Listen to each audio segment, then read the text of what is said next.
"Harold," cried Toby, "guess what happened to me?" And then all over again, everyone started talking at once. At this point, I feel I must explain something. In our family, everyone treats everyone else with great respect for his or her intelligence.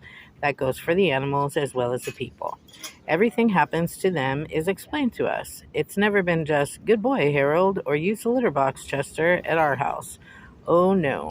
With us, it's, "Hey, Harold, Dad got a raise and now we're in a higher tax bracket," or, "Come sit on the bed, Chester, and watch this Wild Kingdom show. Maybe you'll see a relative," which shows just how thoughtful they are.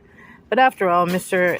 Monroe is a college professor and Mrs. Monroe is a lawyer, so we think of it as rather special.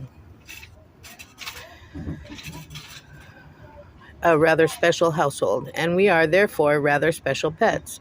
So it wasn't at all surprising to me that they took the time to explain the strange circumstances surrounding the arrival of the little bundle with the glistening eyes now among us.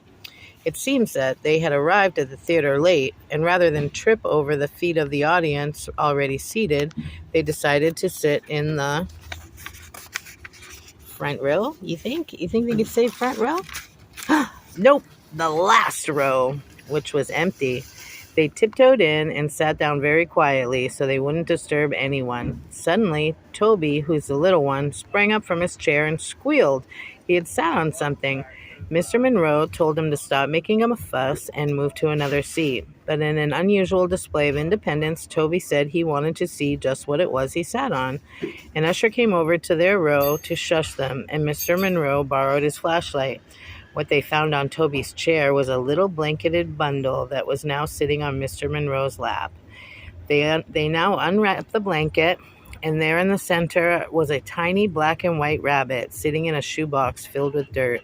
A piece of paper had been tied to his neck with a ribbon. There were words on the paper, but the Monroes were unable to decipher them because they were in total unfamiliar language. I moved closer for a better look. Now, most people might call me a mongrel, but I have some pretty fancy bloodlines running through my veins, and Russian Wolfhound happens to be one of them.